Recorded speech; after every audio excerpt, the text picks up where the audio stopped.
এবার বাংলাদেশকে ২৭ কোটি মার্কিন ডলার ঋণ দিতে চেয়েছে বিশ্বব্যাংক, দেশীয় মুদ্রায় যার পরিমাণ ৩,২৮৩ কোটি টাকা। Bangladesh sustainable emergency recovery preparedness and response প্রকল্প বি স্ট্রং বাস্তবায়নের জন্য এই ঋণ দেয়া হবে।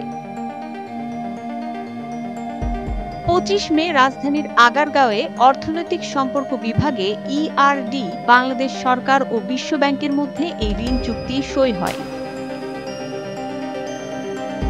এই সময় বাংলাদেশ সরকারের পক্ষে ইআরডি সচিব মোহাম্মদ শাহরিয়ার কাদের সিদ্দিকী এবং বিশ্বব্যাংকের পক্ষে বিশ্বব্যাংক ঢাকা অফিসের ভারপ্রাপ্ত কান্ট্রি ডিরেক্টর গেইল মার্টিন ঋণ চুক্তিতে স্বাক্ষর করেন। ইআরডির সিনিয়র সহকারী সচিব সাবরিনা শারমিন স্বাক্ষরিত এক সংবাদ বিজ্ঞপ্তিতে এই তথ্য জানানো হয়েছে। রান্নাঘর না হোক কান্নাঘর, গাজী কিচেন হুড স্বাচ্ছন্দ্যময় রান্নাঘরের বিশ্বস্ত সঙ্গী।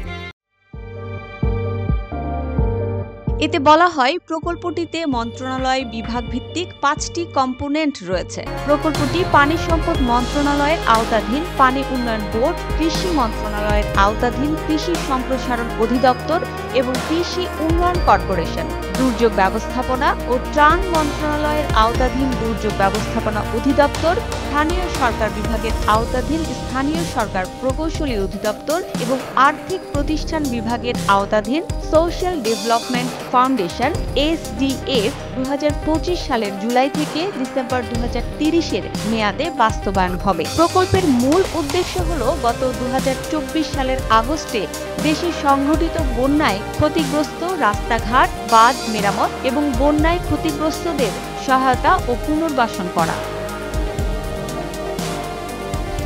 জানা গেছে, বিশ্বব্যাংকের আন্তর্জাতিক উন্নয়ন সংস্থা আইডিএ থেকে এই ঋণ গ্রহণ করা হবে এবং গৃহীত ঋণ ৫ বছরের গ্রেস পিরিয়ড সহ ৩০ বছরে পরিশোধ করতে হবে। এই ঋণের উত্তোলিত অর্থের ওপর বার্ষিক 0.75% হারে সার্ভিস চার্জ এবং 1.25% হারে সুদ পরিশোধ করতে হবে। অনুত্তোলিত অর্থের ওপর বার্ষিক সর্বোচ্চ 0.50% হারে কমিটমেন্ট ফি দিতে হবে। তবে বিশ্বব্যাংক চলতি অর্থবছর সহ দীর্ঘদিন ধরে কমিটমেন্ট ফি অব্যাহতি দিয়ে আসছে।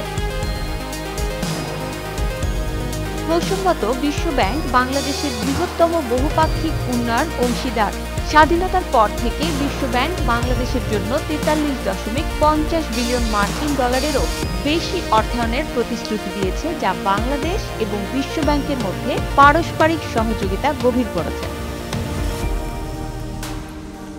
বর্তমানে বিশ্বব্যাংক অর্থনৈতিক ও সামাজিক উন্নয়ন, প্রাতিষ্ঠানিক সংস্কার, অবকাঠামো উন্নয়ন এবং জ্বালানি খাতের উন্নয়ন সহ বিভিন্ন ক্ষেত্রকে অন্তর্ভুক্ত করে ৪৭টি চলমান প্রকল্পের জন্য ১৩.১০ মিলিয়ন মার্কিন ডলার অর্থায়ন করেছে।